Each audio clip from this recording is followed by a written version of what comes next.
This one king in the Bible highlights 5 major problems for many of the biggest and popular Hebrew Israelite groups out there today. All 5 of them are deadly, but the last one especially. One of the things I've been engaging with Hebrew Israelites over for years and exposing them for is their dodgy doctrine of salvation not being for all people. They loved many of these Hebrew Israelite groups, not all of them, but the most popular ones that you'll see, the guys in purple, IUIC, Israelite United in Christ, they're called, other groups as well, will preach these dodgy sorts of doctrine. This is why this one king of the Bible is so powerful. It shatters so much of their dodgy doctrine.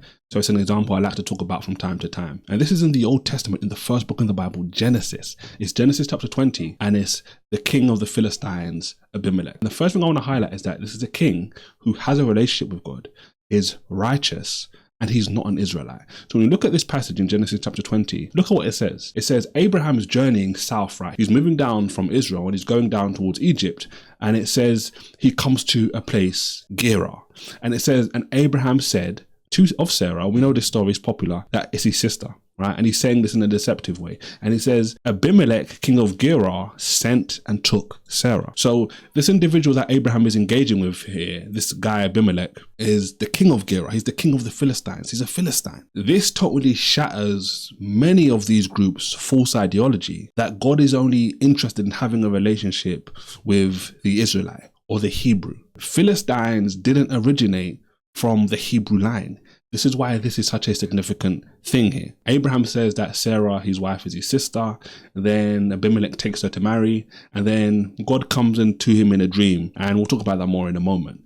But the second thing, which is deadly to Hebrew Israelite doctrine, is the fact that it says that Abimelech was a righteous man. He was leading a righteous nation.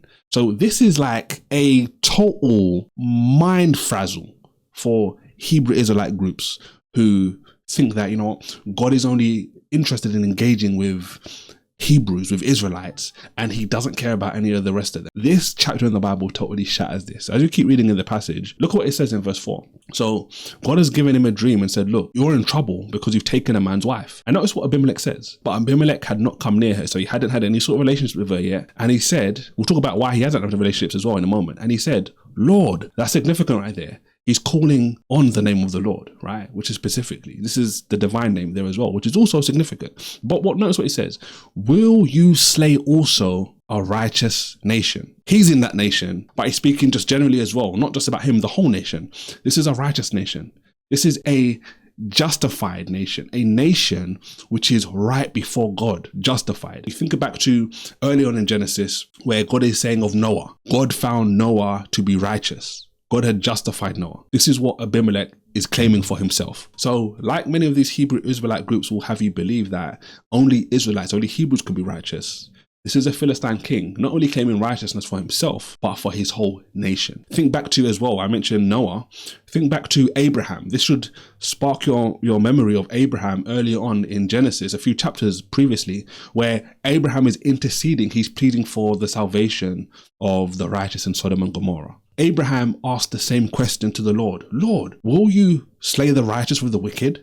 Surely it is beyond you, the judge of all the earth, to slay the righteous with the wicked. Abimelech is saying the exact same thing, the exact same line that Abraham said previously in the Bible as well. Obviously, we know in that scenario with Sodom and Gomorrah, God brought out the righteous and destroyed the wicked. And in the same scenario here, the righteous, Abimelech, this Philistine king, and his people are going to be vindicated. Now we're going to go back in the passage a little bit to deal with the third point, which is deadly for them, is because you'll hear some of these popular Hebrew Israelite groups say nonsense like God doesn't hear sinners. And what they basically mean is only Israelites can pray to God. This isn't something which Gentiles, God isn't going to hear their prayers because they're wicked in their ideology and their teaching.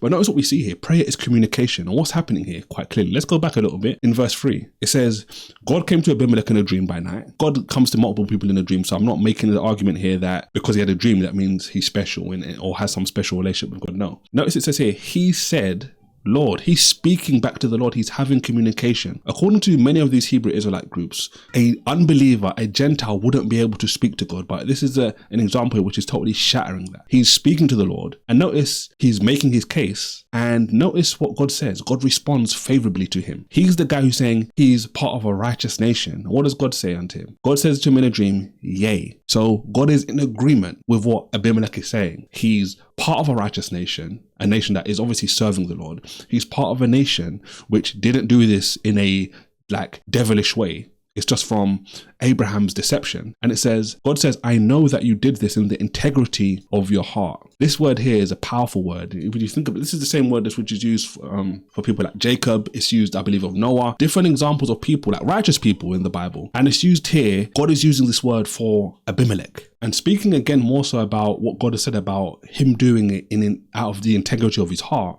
it leads us on to point number 4. Many Hebrew Israelite groups will have you believe that the laws and the way of life is only for the Israelites or for Hebrews.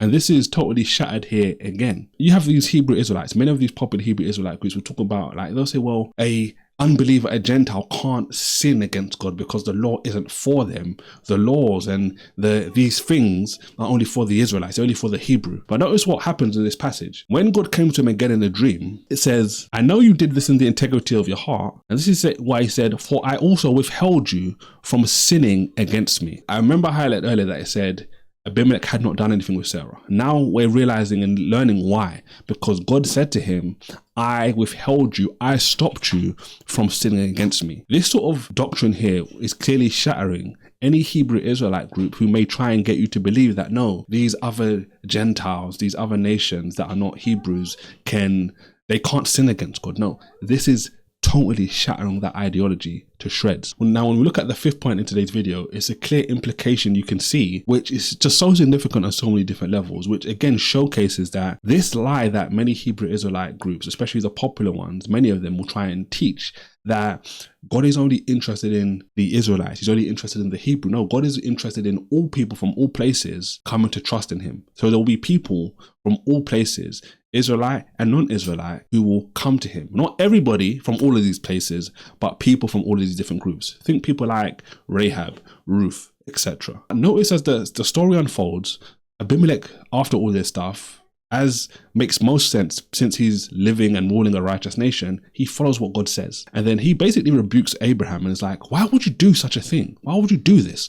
Look at Abraham's response. He says, Abimelech says to him, why did you do this to us? And he says, what offense have I done that you brought upon me and on my kingdom this great sin? What you've done shouldn't have been done, right? He's rebuking him, like I said. You shouldn't be doing these kind of things. Like, living righteously is going to stop you from doing this sort of stuff. This is Abimelech's point. And Abimelech says to him, what did you see that made you do this thing? Like, what is it that you saw, what was happening, that caused you to do this? Look at what Abraham says. Because I thought, he says, surely the fear of God is not in this place, and they will slay me for my wife's sake. So Abraham's point here is, to answer Abimelech's question, the reason I did this was because I didn't think that the fear of God was going to be in this place. But what is the implication? The implication here is, or one of the implications is, there are other places around where the fear of God is. Abraham is traveling around. Abraham is like the key figure in this narrative, because the narrative from Genesis, really from the beginning anyway, is going all the way to Christ. That's the scarlet thread, as they like to say, from the beginning of the Bible to Jesus, right? The ultimate Hebrew, the Hebrew of Hebrews, the ultimate Israel in its fullness, right? And Abraham is doing his thing, but there's potentially other places like the Philistine country, like the Philistine place Gerar is one example of us seeing this, but potentially other places and different places where the fear of God is. And we know, like, even when you think about this, not just, oh, there's these places around which are scared of the Lord. No, what does fear of God look like? We're seeing it crystal clear in this example in Genesis 20. A place which has the fear of God is a place which is a righteous nation, like what we're reading about, which is following all of the protocols which I've spoken about in today's video. So this is an example of one king in the Bible which totally tears to shreds many of the popular Hebrew Israelite groups' dodgy doctrines. If you like this video, you'll definitely like this video here, where it talks about one woman in the Bible which tears many of their dodgy doctrines to shreds.